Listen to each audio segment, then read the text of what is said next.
Hey yo, hey, it's Galonda B. Today, we're talking about accountability, more specifically, self accountability and mindfulness.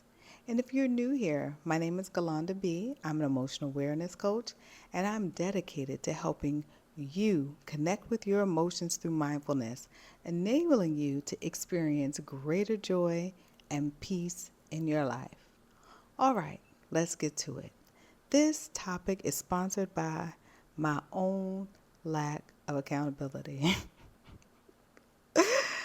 I have dedicated, I have committed to posting a video a day, and I did not post a video a day. This is the day after the day I didn't post.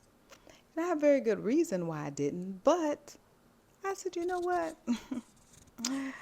Let me post so that people know that mindfulness can even help you with your self accountability, right?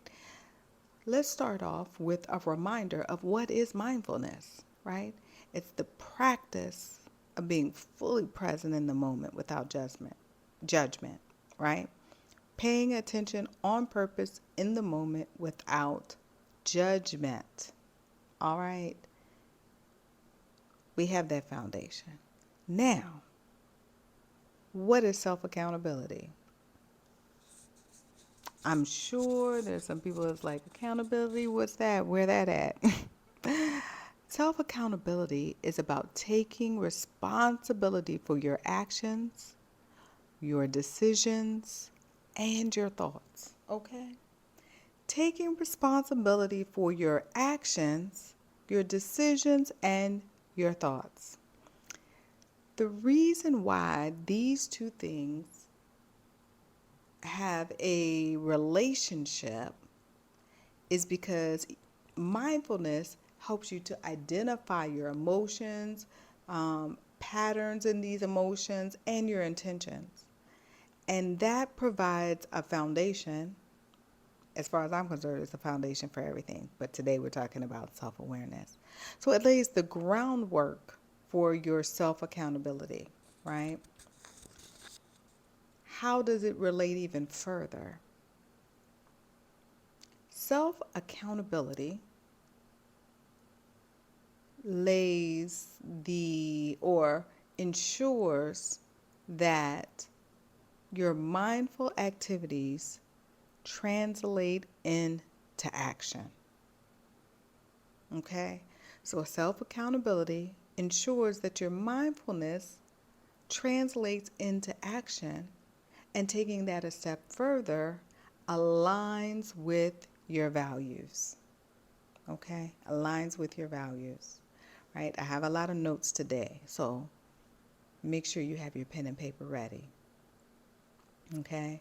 We've already talked about the awareness in our mindfulness, the non-judgment in our mindfulness, being present in our mindfulness, right?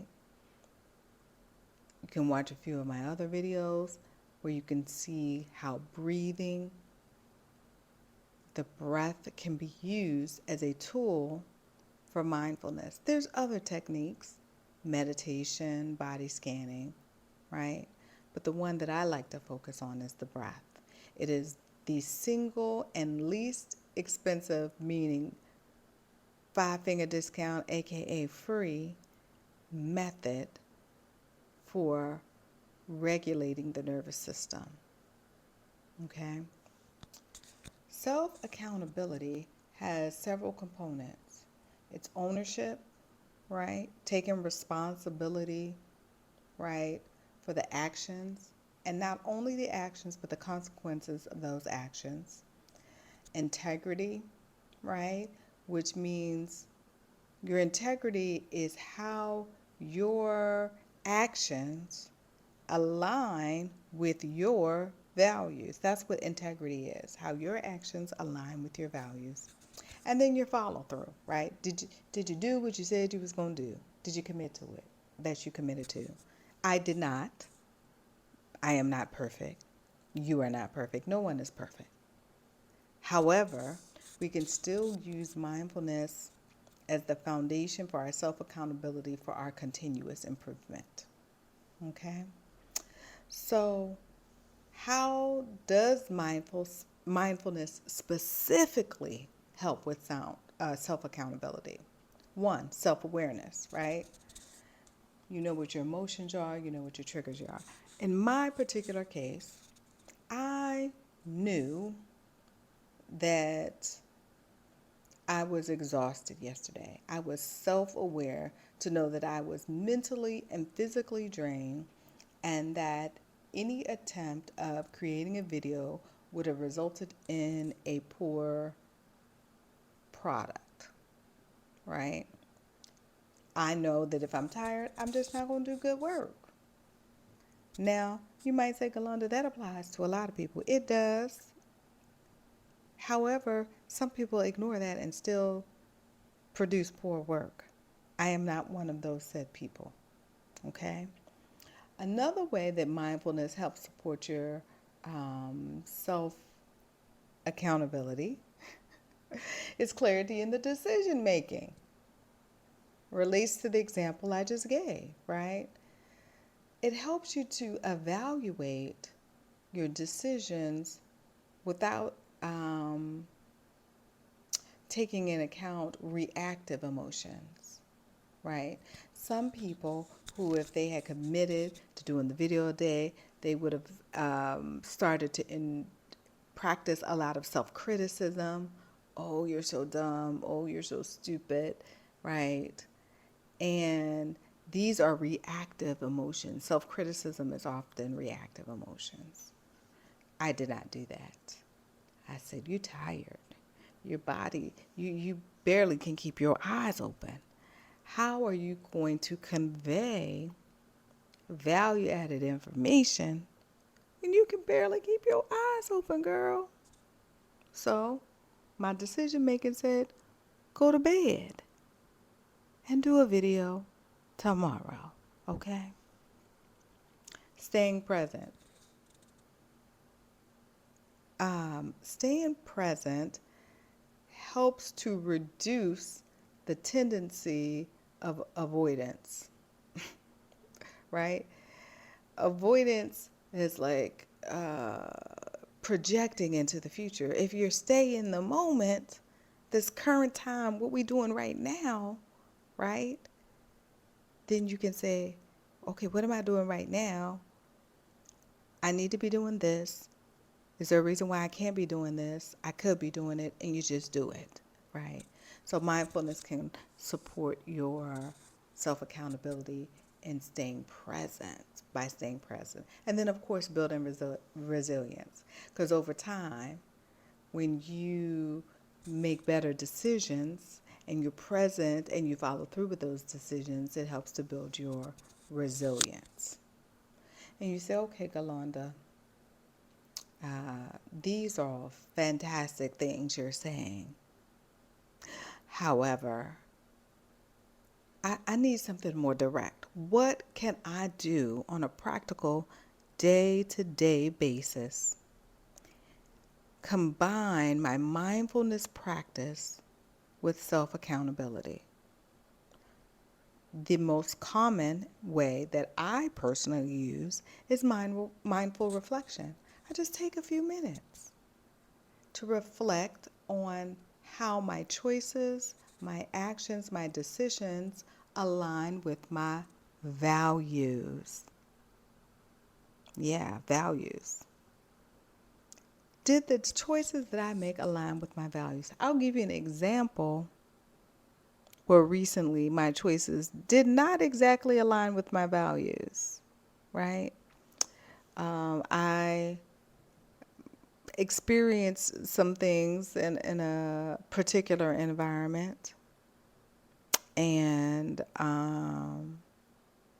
okay, maybe not that example, because that's not really a good example. Let me think. Where your values might not align with your values. Your actions might not align with your values. Okay, here's an example. You might value healthy eating, which to you means eating in proper portion sizes, and an opportunity presents itself and you overeat. Okay? So your actions then don't align to your value of eating healthy, or not eating healthy, but eating in proper portions. That's an example where in your mindful reflection you say, that might not have been a good decision. Now, remember with mindfulness, there's no judgment, right? There's an observation. And because you've observed this, if that situation should come around again, you can say, hey, okay, my value is this. My previous action was this. Do I want to, and I said that was not in alignment. So let me align appropriately this time, right? Another practical strategy is just to pause and check in, because y'all know I love to use the breath, right? If you are feeling like you are in a situation where your thoughts or behaviors might be outside of your norm, you check in with your breath. And this does not necessarily mean immediately changing your breath. It is merely noticing your breath. Is your breath shortened? Are you short of breath? Are you holding your breath? Right? Noticing your breath in this pause and check in can be as valuable as when you actually use the breath to self-regulate, like deep breaths. Okay? The third one, which I also love, is to set intentions, not goals. And you say, come on, Galanda, are these not one and the same? No, they're not, right? An intention is what you aspire to do generally. A goal is a specific action, right? Like a goal might be, I am going to run 2 miles twice a week.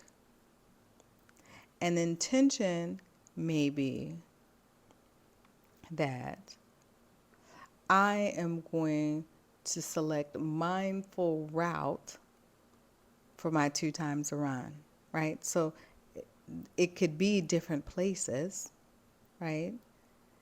But that you would be mindful during your run, okay?